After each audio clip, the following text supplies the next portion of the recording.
You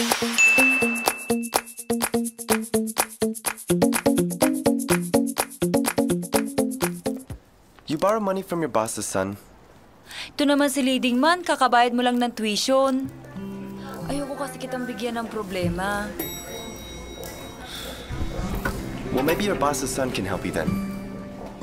Uy, si leading man nagsiselos. Kahit mayaman siya, mabango at makisig, tandaan mo, ikaw pa rin ang Sir Chief ko. At ako pa rin ang Maya mo. Okay? Let's go? Go.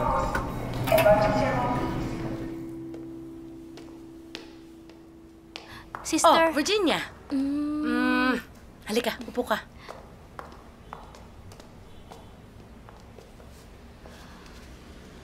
Yes. Sister, 3 months na po nung huli po tayong mag-usap. At magsabi po ako sa inyo na gusto ko magmadre. Di ba po sabi nyo, kailangan ko ng discernment? Kaya sa loob po ng 3 buwan, naghintay po ako ng sign. Oh, nakakita ka naman ng sign.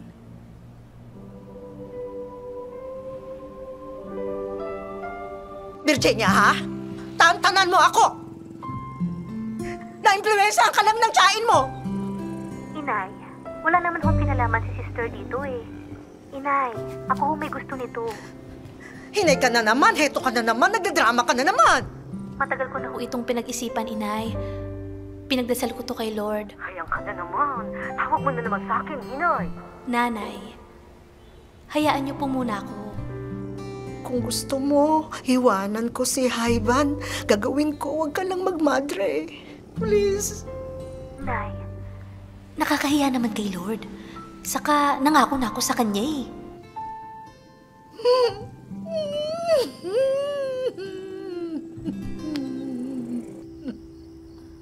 Vocation 4.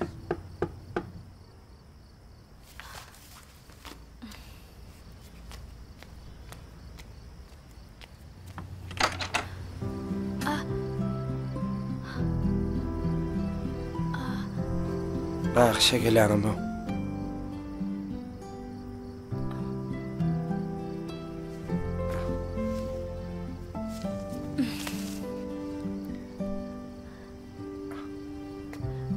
Mister, baka gusto mo magkape?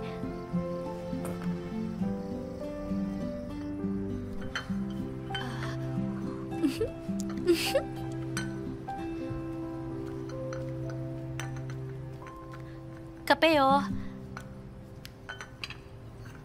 Oh. Salamat. Sa kape, ngayon at nung huli. Okay lang yun. Instant coffee lang naman to eh. 3-in-1. Mas gusto ko pa nga instant eh.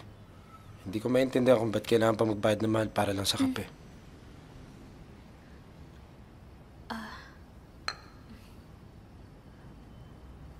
Nung nakaraan, bakit naisipan mo magpaulan?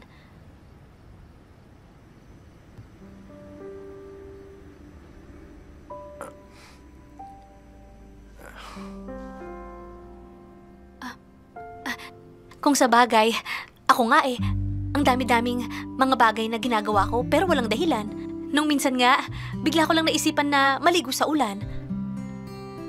Parang ikaw. Nung bata pa kasi ako, lagi ko naaalala. Madalas kaming maligo sa ulan ng mga kaibigan ko. Tapos wala kaming pakialam kung matalsikan man kami ng mga putik galing sa baha. Pwede ba makahingi ng tubig? Oo, sandali Kukunin ko lang yung tubig mo. Salamat.